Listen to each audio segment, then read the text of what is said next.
सकाळी सकाळी छान निसर्गाचं दर्शन घेतलंय, आहोंचा टिफिन बनवायला सुरुवात करते।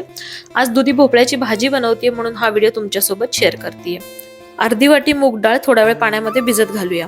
कढईमध्ये तेल गरम करून घेतलं, जिरं मोहरीची फोडणी दिली, 7-8 लसणाच्या पाकळ्या लाल करून घेतल्या, त्यानंतर हिंग घातले, कांदा, लाल बुंद टोमॅटो, त्यावरती मीठ असं सगळं घालून परत एकदा छान परतून घेतलंय।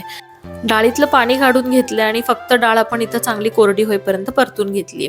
आता कोरडे मसाले घालते, कांदा लसूण मसाला, लाल तिखट, काश्मीरी मिर्च, धने जिरे पूड, गरम मसाला आणि हळद मी इथं वापरली।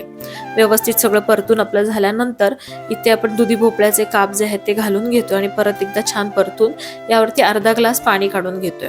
नंतर झाकण ठेवलंय, झाकणावरती पण मी अर्धा ग्लास पाणी इथे ठेवलेलं आहे।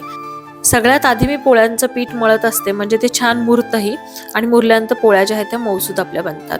पोळ्या बनवून घेतल्या, इथं भाजीकडे वळतीये। ताटामधलं पाणी जे आहे ते परत भाजीमध्ये ओतलंय आणि परत एकदा झाकण ठेवून एक 5 ते 7 मिनिटं इथं गॅस चालू ठेवलाय।